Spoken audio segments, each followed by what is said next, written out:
ado, if you can do whatever it is that we want to do, then I'm not sure if this should be a major problem for the National Assembly. Hello, good evening. Good afternoon, Ope. My name is Robert from Apapa. You're welcome, Mr. Robert. Thank you, sir. When the president removed a subsidy, did he consult the National Assembly? Or there was no National Assembly then? You're one of your guys said when you want to bring, you must consult the National Assembly. Did he consult the National Assembly that okay, I want to? He just took that unilateral decision on his own, Abi. See, let me tell you. Do you know how much Nigeria is making as we speak? You benchmark crude to be $60 per barrel. But now it's 110. God bless you. Do you times that one times how many barrel of oil we produce in a day? Times the excess crude on top. I hope they will listen to the advice you give to them. You know, this government is I don't want to say frivolous, but they like spending money unnecessarily. We don't really work on long-term something. Let me tell you, from 1999 Obasanjo till today, none of them have the plan for any something on how Nigeria will get better.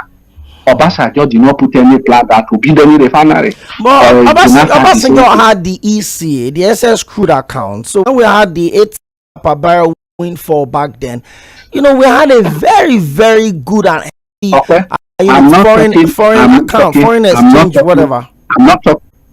Fine. Even Jonathan, what I'm telling you is that none of them have that plan to build any refinery in Nigeria. None of the Obasanjo, the one we have now, this president, none of them.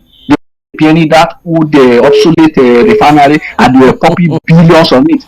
It is true now. They don't have plan for all of them. The same thing. Thank you, Mr. If Dangote is not there, fuel will have been maybe 3,000 naira per liter now. I tell you. Thank you very much, Mr. Robert. Well, another breaking news. The Rivers Assembly has rejected 4 commissioner nominees submitted by Governor Siminalayi Fubara. The nominees were screened earlier today in the State House of Assembly. Those confirmed include Mr. Tonye Belgam, Professor Tᴏɪᴛᴛᴇʀ for Dr. Peters Uwango, and Mr. Lekwe Kenneth and Sir Amairiga Edward Hart. Those rejected are Professor Dantoye Alasia, Mrs. Charity Demoa, Williams, and Otonye TKD Amakre. The assembly said Professor Alasia was rejected as a commissioner due to poor performance. Alasia is the immediate past Chief Medical Advisory Committee CEMAC of the University of Port Harcourt. For Amakre, the assembly alleged that more than 11 petitions were written against him by members of his community over his involvement in community matters. Demoa was also confirmed because she failed to present tax clearance documents according to the lawmakers, and William for allegedly misleading the public about the activities of the National Assembly. Okay, Rivers is back in the news. Let's see what will happen to the 4 rejected commissioner nominees. Maybe they'll be replaced or represented. Let's keep our fingers crossed. Hello, good evening. Yeah, good evening to you, Mr. Sports. I'm fine, and you? I do, Jerry. You see, number one, when we talk of our refinery, all the government ought to present they are culpable. But the number of offenders from our own end is Baba Obasanjo. When you come back second time, and the woman tell you that this is family refinery can't work, at one moment, it's going to dismantle this thing, or you sell it when you are in position, sell it outright. Privatize it. Then privatize it and let it private body come on board. I thank God for Dangote now. He has a clean sheet now to supply Nigeria. It is Nigeria will be looking upon Dangote to bring the price down now. Not NFPC. Who told Nigeria lies?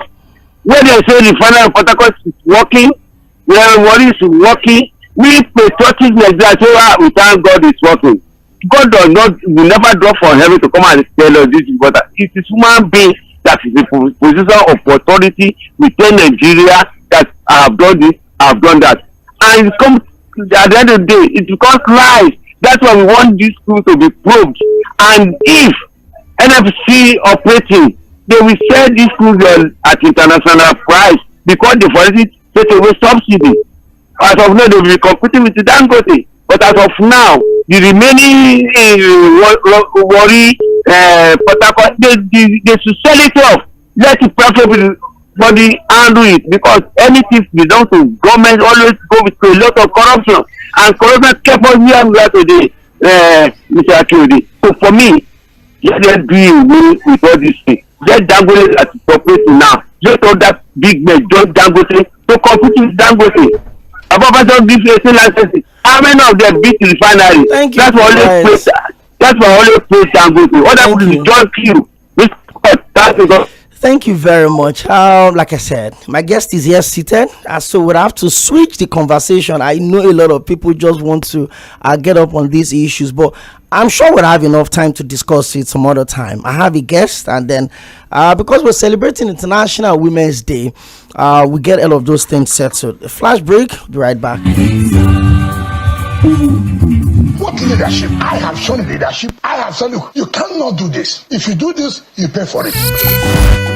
Does it get better or worse? Are the actors ready or not? Are citizens onlookers or bastions of accountability? The questions pile up each day, 1,001. But hey, in the Situation Room, we are not carried away. We only ask the crucial questions and stick it in, because the journey to El Dorado won't pardon missteps. Based on the law, if you earn any income, you have to pay tax on it. Join Ōʞᴏ Akíndé in the Situation Room, Mondays to Thursdays from 4 to 5:30 p.m. for the real action. In the Kano State, they cried it. What happened? Even in Edo State, they cried it. Not what happened. What I would say is, Mr. President is full of strategy. You want to rubbish one of the governors? He does not believe that he must lose any battle. And you choose your fights now. On your favorite dial, Mainland 98.3 FM, the Situation Room. Issues, personalities, and perspectives. We are always watching. Nothing for Nigeria to shock me again, no. Politics for Nigeria, nothing surprise me again.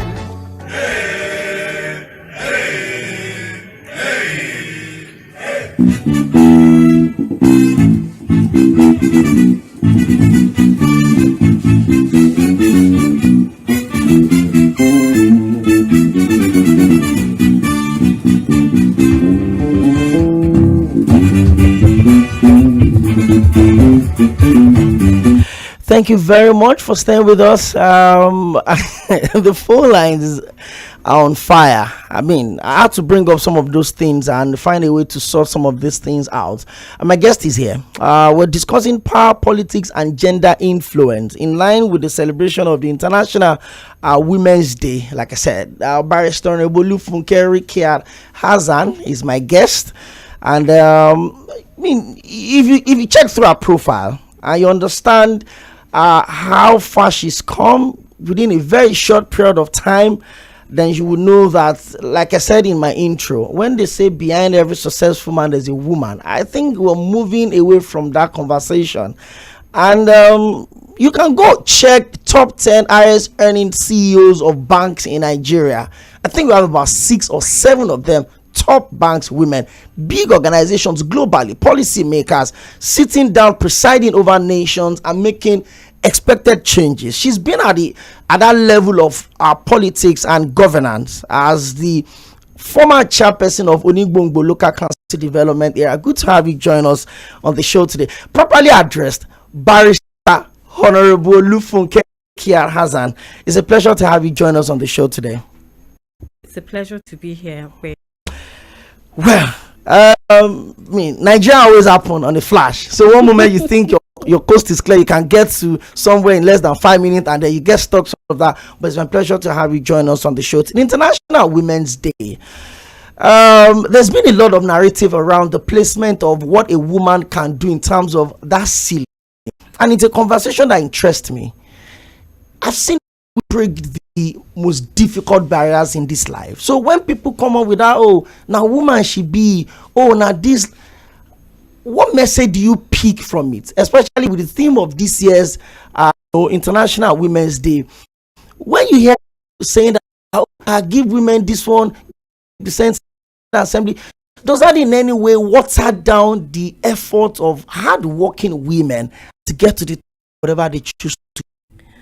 Okay, but that's also a matter of perspective. Unfortunately, our culture, our system is patriarchal. We're not actually ready for women leadership. I don't think men are given free rides, given any free ride. The fact that we need to have reserved seats, or we need to have advocates speaking or give women, is because women need to be defended in the place of leadership. We work twice as hard as men because we have a lot more to do. But at the end of the day, we are still not giving those opportunities. So it's because of our orientation. That's why we need that incubator system, that defense. Please give them reserved seats. We're rarely given opportunities to show what we can do. We're rarely judged based on our merits. We're usually judged on it's a woman, on gender, yeah. And that most of the time, whatever you have achieved, it pales just for the fact that you're a woman. So we need to change that mindset. When it comes to place of deliverables, measure us by what we have delivered, not based on not based by gender. Yes, measure our judgment, our leadership on fair basis, not obereni. Yeah, I'm a man, I don't want a woman to be leading. You might be making the right decisions, but for the fact that you are the one, a woman is taking those decisions and giving those instructions, it's a problem. So I think we need to attack the mindset, that orientation, that when it comes to professional spaces, when it comes to spaces where there are deliverables, let's not look at gender. Let's look at capability over agenda. Ability to get the job done. Yes. Okay, give to gain. Are you comfortable with that? Yes and no. It's, first of all, it's a very laudable initiative by Lagos State government. Yes, let's give more in areas of, but then the thing is that is it going to become just another trope like yesterday's tropes? Like, oh, first, is it actionable? Is it just a banner for Women's Day? Is it something we're actually, is it workable? Is it workable? And if it's workable, what are we doing to make it workable? I mean, Lagos State APC, we just finished our congresses, and I was privileged to be a member of the technical committee. In all the ward chairman lists that were coming in, I think in 5 local governments with some have 19 wards, some have 8. I only saw 2 or 3 women that were chairman. Why? But when it comes to time to mobilize, they are leading. It's women that are in the forefront. I stand to be corrected. If I'm going to use my local government as an example, so let me use even my own ward. It's the women that are out there that have left their homes from morning to night that will go and mobilize. They will go and canvass.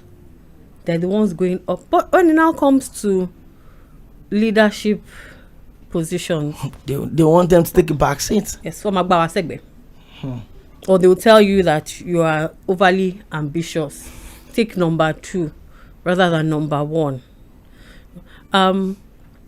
It would be my great joy to actually see a space where people insist that, okay, why is a woman, not just because she's a woman, but you insist on giving us fair chances at the table.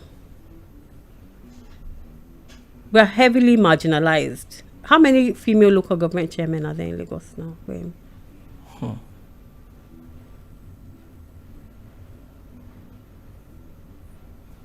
Those are big questions. But then, for people that will come up with that, oh yeah, the government is this one, they should fight for it, they should push for it. We're still going to come into the political side of the conversation because you're an active politician. So, but I just want us to talk about it on a generic level first before we're now streaming down to the political space. On a generic level, for the give to gain, one aspect I really like about the give to gain is that, investing in SMEs. And of course, women were the forefront runners of small and medium enterprise in Nigeria. And people overlook how important SMEs are in our IGR. The contribution of SMEs to our actual IGR is really, really high. So that if you want to build the economy, you build your SMEs. As simple as that. You build your SMEs. So you support women to go into entrepreneurship, into these ventures. Give them, what do entrepreneurs need? Money. Startups. Well, all they need is money. We need money and mentorship. Money and mentorship.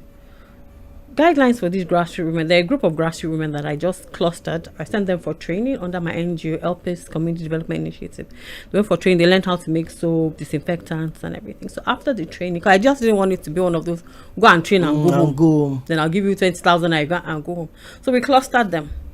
So we put them together. We have registered them as a business name. We've also registered them as a cooperative under Lagos State. The whole idea between clustering and registering them is so that they can be mentored in the art of business.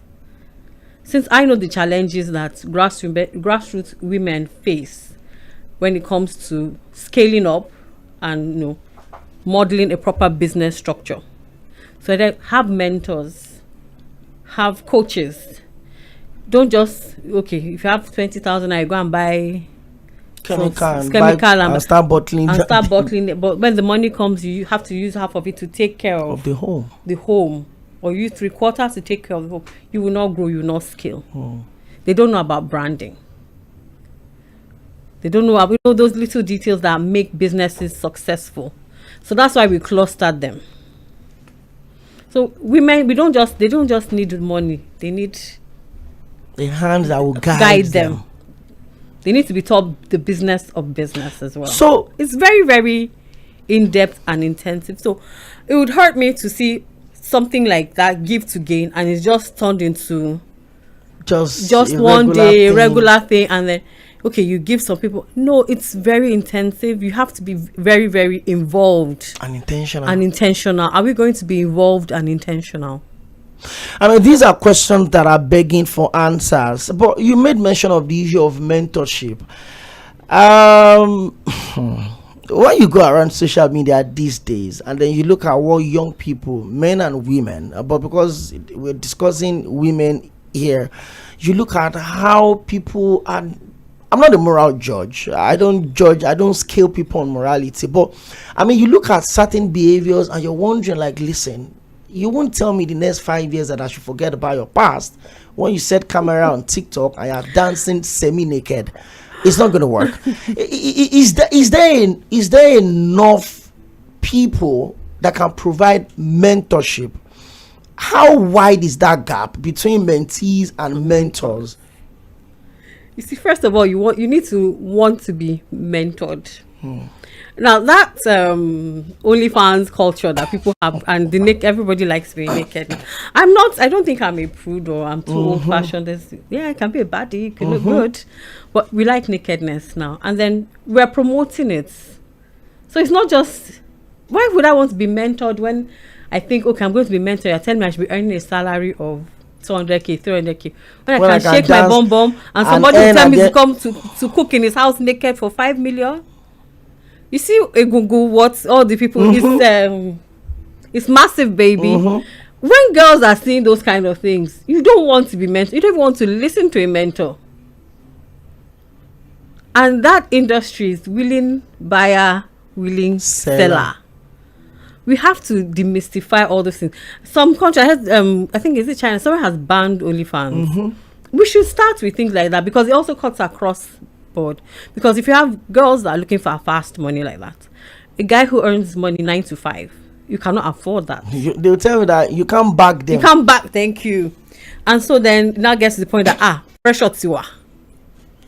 So when the girls are demanding so the guys who are looking for how they'll come and meet up head on. That hard work does pay. There's nothing wrong with starting small and growing. But social media is not allowing us to start. I want to see the end. They dash this one GLC, this. There's someone that you're riding a keke. That GLC is for this one for somebody a GL. What? Excuse you. we have to stop on that. Yeah. So let's go back to where we would eventually get to, which is the political space. The political environment in Nigeria is hostile. There's no point, hiding behind one finger, trying to describe it or say it's not. But for ambitious woman, yeah, definitely, that's why we're having this conversation. That feels I can be anything, I can be everything, I can look beyond the limitations that the society had actually raised as a myth. That is not even a reality, actually. That actualization. How do you think it is to get up there when it comes to power and politics? You've been at that top level, vice chairman. You also ran for the primaries of the local governments. I saw you were directly behind the government during the Congress of the APC. How you were moving around, the technical team, trying to put up the Congress. You've been at top level. How much think people need to do to remove that tag, you are over ambitious as a woman in Nigerian political space? I don't think there's anything you can do. You have to accept that tag. Whoa. Yes, because they will see you are seen as a challenge, you are seen as an aberration already. You're a woman, you should be, even though we're in technical age, they really don't want to hear you. They want to see you. Most women, there as a token to look pretty, or to diversify the pool. So when you now start, although I won't lie to you, there are some that I'm encouraged a bit. There are lots of people who don't give up, do this, do that, more than I expected. As individuals coming together to just encourage you. Oh no, you strive for this, you can strive for that. Encourage. So okay, but so for that we're ready. I'm like, we're ready for what? Are you going to buy from politics? Are you for? If I come, I will leave on the campaign. But then we now have community, because if you have individuals supporting, some communities will stand and say, Fᴜᴜ. And if you're the kind of person that goes against the grain, you're not ready to just follow the herd, as a woman, you're going to find it very difficult. Did you find it difficult? Oh, yes, I did. I got the amount of gray hair that grew on my head. Really? Jesus. Well, I've never had hypertension before in my life. When you became chairman? Yeah, if I had hours of sleep, it was a good night. Like that's the highest you could get? Yeah. It was a good night. Yeah. I used to have heart palpitations. In the night, I'll just say, yeah, don't think. Because the pressure for being a female is there. And then the pressure that you're a non-conformist. You're trying to do something different. You're trying to do something. And like, while you have any idea, you're the one who you think you are smarter than everybody else. You are deemed to be arrogant. You are deemed to, she's so stubborn, she's so proud. No, but just trying to get the work done. And especially if you're not also the type of female that are following them for parties up and down, you're going to, the pressure will be a lot. There'll be hate from different quarters. I'd hear somebody say, my show girl, and I'm like, I don't even know this John Thriller. Why are you going to show me, please? And then I'm like, but I don't even know you that way. We've never had any interactions. And when I hear this person say, I'm not sure more, I'm thinking, please, so does anybody know this? Please, can you take me there for me to go and beg for something I don't know what I've done, but let me go and even beg first.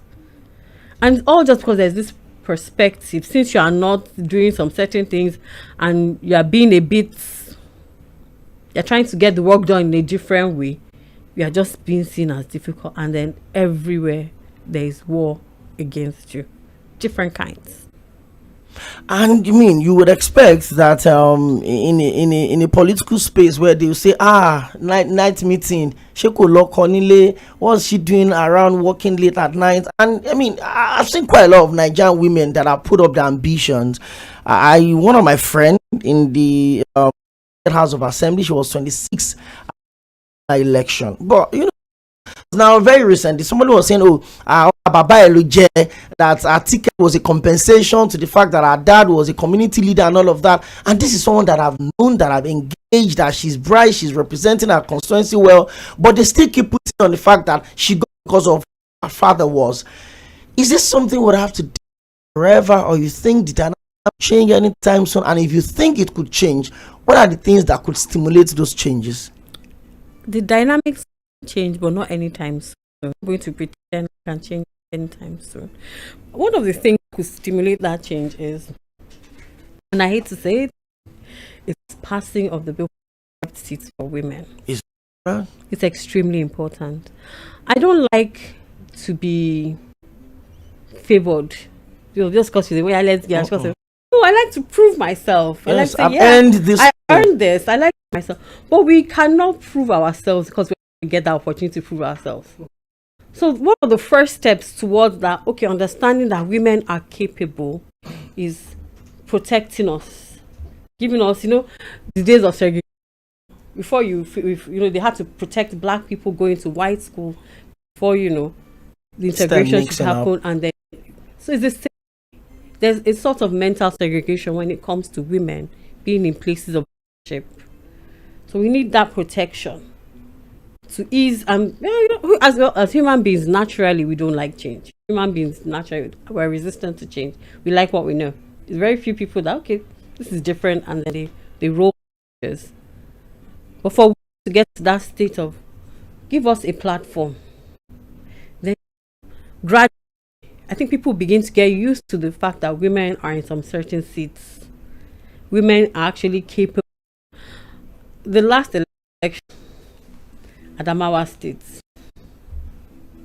I knew, deep inside me, I knew that no, we were not ready for. But I was still rooting. I put my emotions on the line. That please God, prove me wrong. Like I was following that and I was supporting. Like please God, prove me wrong. I knew that we were not for a female governor yet, but God, it took. I think I was thinking about that thing, that my own personal primaries.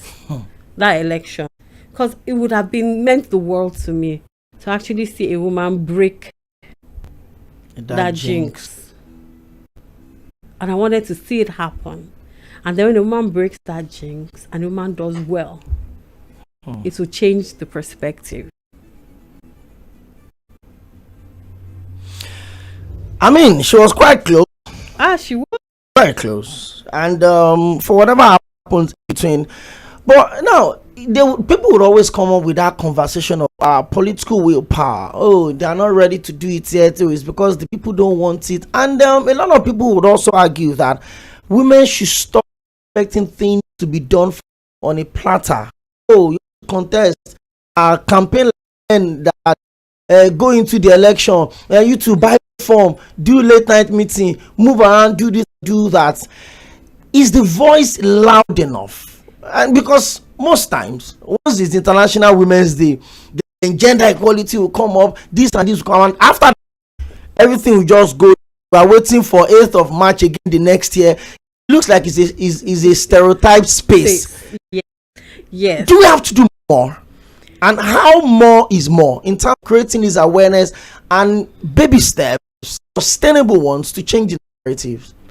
Okay, like I said earlier on, let's use this give to gain as an example.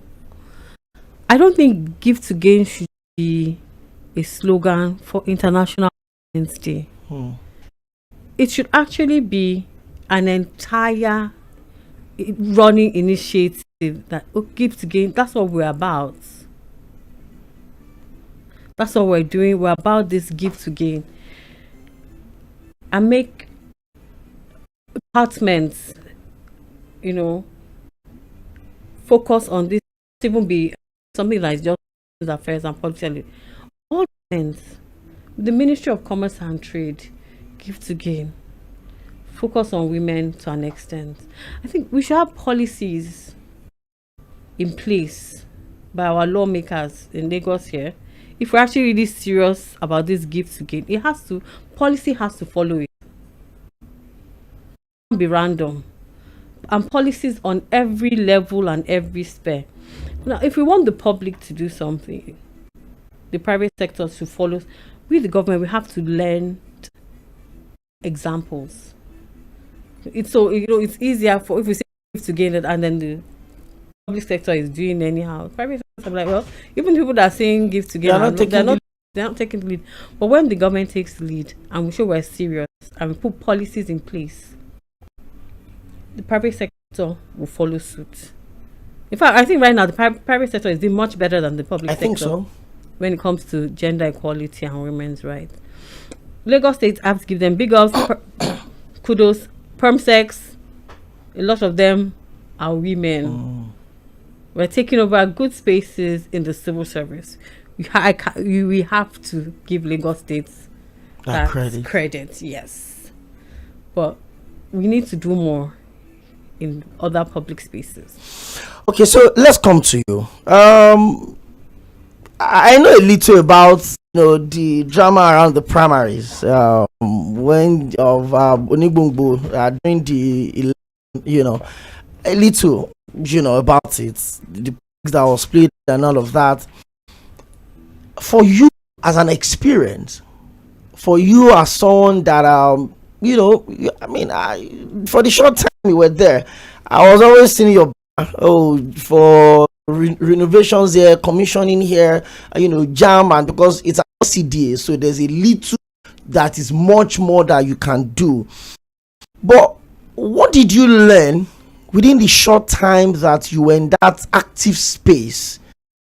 As a random person in the local government, but the head of the local government, and whatever you learned during that period, is it something that stays with you till now, or stayed with you for that period and you moved on? Would you still get into the, in quotes now, the dirty water of Nigerian politics actively, or you think this is I've had enough? I never got out. I'm not even started. I'm not out. I'm not in public office at the moment, but I'm not out of the water. It shouldn't be that easy to scare me off. That means I'm not ready. It shouldn't be that easy to scare me off. I mean, like you just said, are women ready to campaign like men campaign? I mean, you suffer the hard knocks that men suffer. Politics is not easy. If you don't have a strong heart, and if you need pacemaker, don't do politics. If your chest is to pain you, don't do politics in your house. But you have to be able to take. It's like army general strikes. Yeah, of course, it was a painful experience, very upsetting experience, because I felt like a work person that had been denied their wages. I felt I gave it my all for the time I was there. We had several projects that, some people have not done in their 8 years that were accomplished in 6-7 months there. So I felt, of course, as a human being, naturally, I felt cheated. I felt I was upset. Well, it's just a lesson to learn. There's some personal lessons learned around the whole circumstances. It's a learning curve. Mistakes I made then when it came to the politics of it all that I wouldn't make again. So yeah, I've learned that lesson. See, we move. As expected. We move. Okay, I'm sure a lot of us want to join the conversation, but if you're tuning in for a special edition for International Women's Day 2026, and today we're looking at power, politics, and gender influence. She has talked about the limitations. She had also told us about the prospect of how things can get better, can get bigger, and then the conversation can also be louder and stronger than it is now in terms of having, that space being available and friendly enough for women. Okay, I'm also very interested in how the message of gender balance is being passed down to the younger generation. So this is what I mean. somebody would open social media and say, I'm a feminist, I strong word, I hate men. You know, someone even made a video one day that if she had the opportunity, she would dump all child or more all male children rather into the lagoon and all of that. That, you know, is there, because the way you're speaking right now, for someone that is 2021 and then she herself as a Gen Z, she's not ready to conform, she just wants to, you know, be on that scale. Is the message going down enough? Because let's be sincere with ourselves, the kind of things that young ladies are putting out there on social media, let's even take away social media. If you go to owambe these days, if you go to parties and you see what people wear, like I said, I'm not a moralist, I'm not a moral, I don't judge people on morality, but we have a society that it mirrors our existence as people. Is the message of balance, is it being passed down with the right language in the right manner? Because you wake up and say, me I be feminist too, I hate anything men, but you go get belly now one way somehow. Is it that the message is not passed appropriately, or supposed to, the message younger ones are just turning around and looking away? The Gen Z generation, it's a different one. I think they're very, they take things to an extreme. They believe in absolutes or nothing. Yes, it's like black or it's white. They haven't come to really understand that there are lots of shades of grey in between things. So they are, so is that this or nothing? So when feminism has nothing to do with hating men, when you say, oh, they hate, you're not a feminist. You need therapy. Why should you hate men? You need help. Because I imagine, and I don't think it's something that we should even take lightly. Imagine a man coming out to say, oh, I hate women. All women should die. Or that's not something that will be taken with brevity. So why should we take it with brevity? When a woman says, I hate men, I wish you to die, you need help, you need therapy, you need a psychiatrist, you need to ask for an appointment or a spare room at Yaba left or something, and enjoy some time there. It's not normal. Feminism is that you are standing to promote the best of what should get and should give. You have to make a standard. We are not less. We are different, but not meaning less. I mean, it was taken out of Adam's rib, his side. So she's not meant to be above him. Neither she's meant to be with him. She's a helper by the side. We have our weaknesses. Any woman that wants to, I'm as strong as a man, well done. No, I'm not as strong as a man. But then we also have our strengths. We are more intuitive than men. More emotional and mental pushback than men can. So we have our weaknesses and we have our strengths. The genders are meant to complement each other, not to compete against each other. That's the problem we're having in today's society. Why are we competing? We're meant to complement each other. But for some reason, the gender argument is there. If you go to social media, the first you hear these women women also will come, men are nothing, don't give your money. It's tiring and it's the wrong message. You compliment, so what we're supposed to be doing is versions. That's what it really is about. Being the best version of womanhood ever. Not competing or hating men or saying no. That's a mental problem, sorry to say.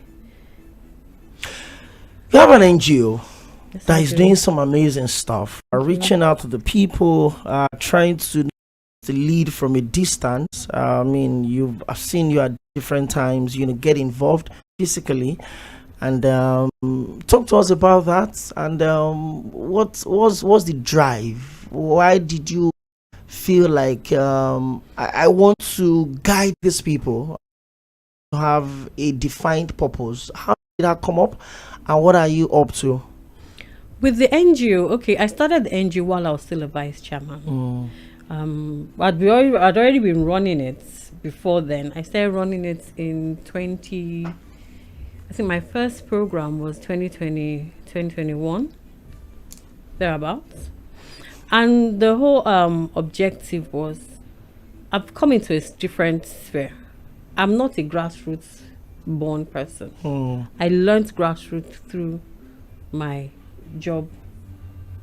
So you're a Nepo baby? No, say Nepo baby, because my mom used to beat us very well.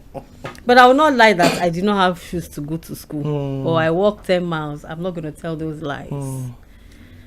And I came into a different world. I've learned that world, and I understand their needs. And I believe there is a purpose to being anywhere. You're not in any kind of position alone, just for your own sake and ambition.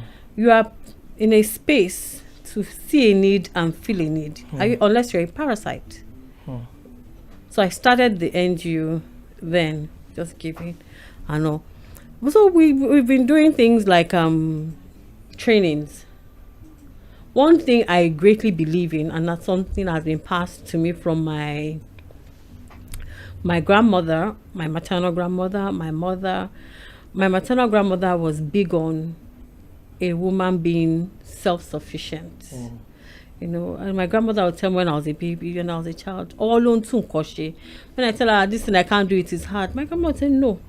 My grandmother instilled that there's nothing you cannot do, because the people who are doing it, they don't have two heads. So try it, try and learn it. If you can't learn it, okay, fine, but at least try it. That was my grandma. And I've always done something on the side. I used to string beads. I used to bake cakes. In fact, I started learning tailoring self. Yeah, I'd already paid for my class. I'd done my first lessons. Then I became a vice chairman, so I couldn't continue. So coming from a long line, and my grandmother was collecting allowance from her children. My grandmother was going to her shop in Tģᴇ Monday to Sunday. In fact, her kids begged her at one point, don't go. We would increase your allowance. My grandmother agreed not to go just on Sundays. But the other days? She will go. But even on that Sundays, when she feels that nobody knows, she'll still go. We nabbed her in living color. This mother said that she's not going to. We nabbed her in living color. So I've come from a background of women that worked. My mother worked. My mother was going to Hong Kong from the 70s, early 80s. Hong Kong, and journey to Hong Kong then was not an easy journey. She would go and she would go to Hong Kong. She had 3 shops in Balogun. My aunties, the same. So I always grew up with, even if you are going to get a 9 to 5, at least do something. You shouldn't have to wait for someone. So I always thought of handing this opportunities to other people. My late mom will tell you that I don't wait for anyone. If I want something, I usually don't wait for it. I will look for it. And I wanted women to be empowered, to be able to go and get things. And I also how much, whether we like it or not, yes, the man is provided. A woman needs to be there to support her man. No matter how much of a provider your husband is, the way life is, life happens to people. So if you have been sitting down and folding your hands, how are you going to help him in that time? So I started with empowerment, with trainings. We did a training with TAFTA, with Film Academy, for young women. We did training with Lucy's. People go and learn lashes, go and learn different types of trades. We did tie and dye training. Go and learn how to make tie and dye. Start sewing. And we have people who have taken those skills and they are monetized and they are now making money for themselves. The whole idea then, and I'm not just focusing on women alone, women and young people. You need to have skills. These are survival skills. What happens if you're 9 to 5, something happens to your 9 to 5? And then you're laid off. And then you're laid off. You should have more than one stream of income. You should have something. I've always had. So that NGO was a platform for me to transform and transfer these skills to other people. So after I left office, you're a leader you're a leader. Once you take on the responsibility of leadership and nurturing your community, it stays with you, whether you have a formal title or not. If you are truly meant for leadership position, an official title does not define you. Thank you. That sense of responsibility, it does not go anywhere unless you are not really a leader. Once it doesn't go anywhere.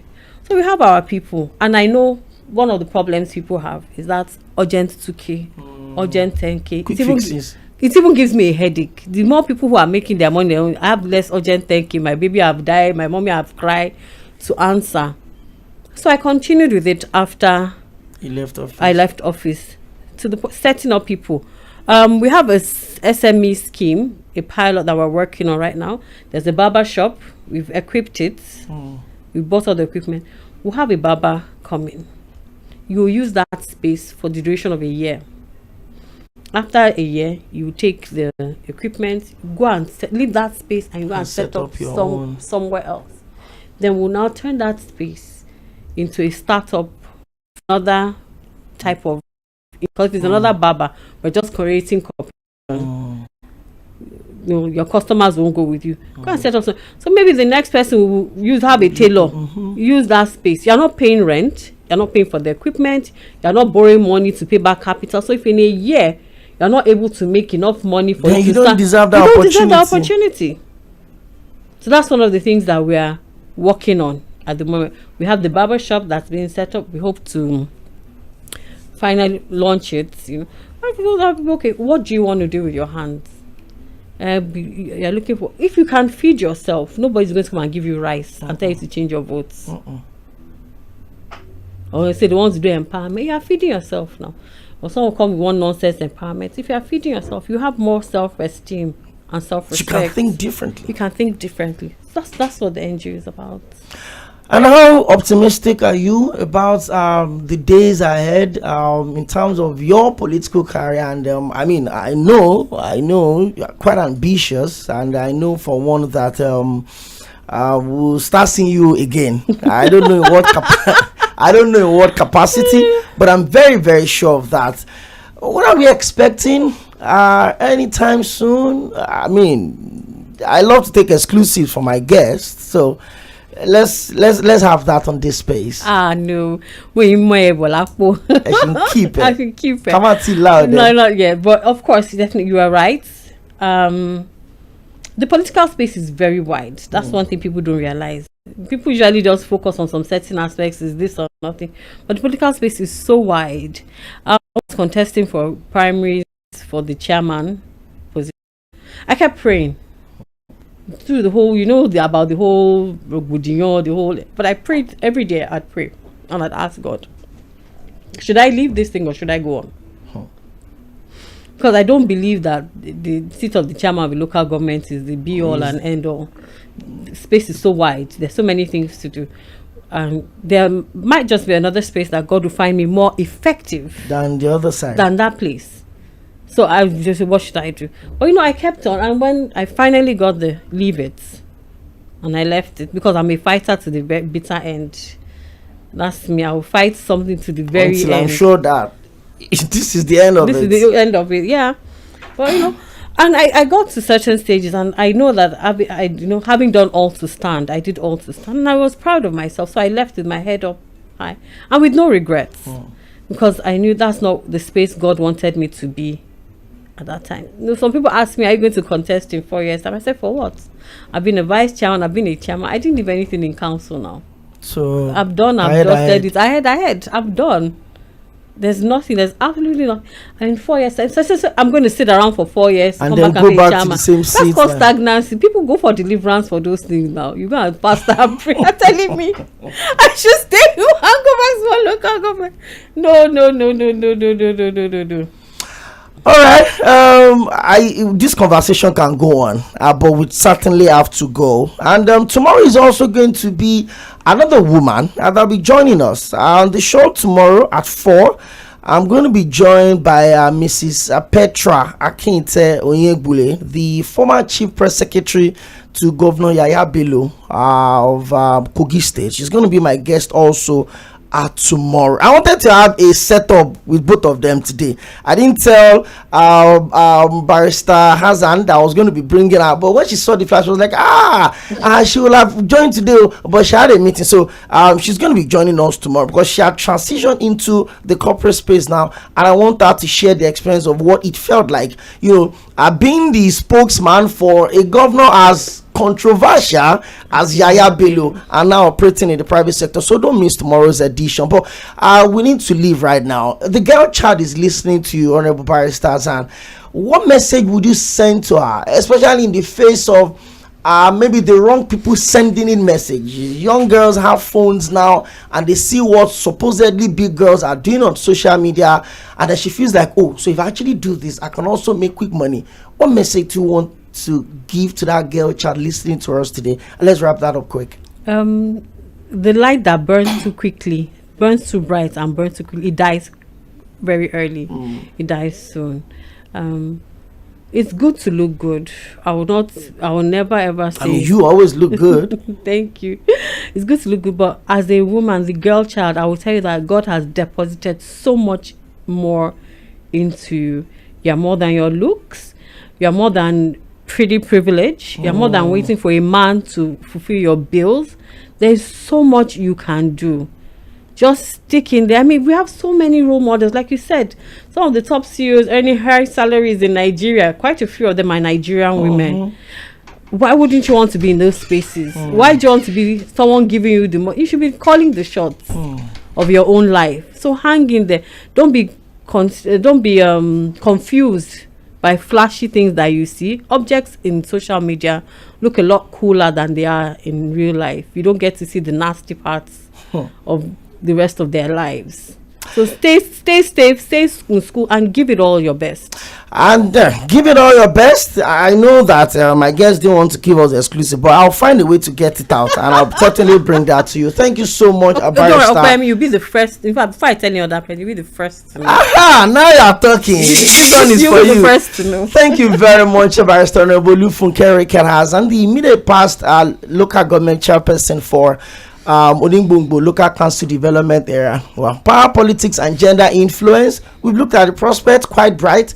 We looked at the limitations also, and we've seen millions of women worldwide break the barriers, and my guest had broken that barrier every single time, and she looks good to even break more. Next up is Mainland FM Global News at 5:30, and by 6 I would also come back to take you through the world of sports on Sports Cruise. My name is Oᴜᴜᴜ Akere. Thank you so much, Barrister Rᴏᴜᴜ. I have to constantly address you properly to avoid stories that touch. Stay safe.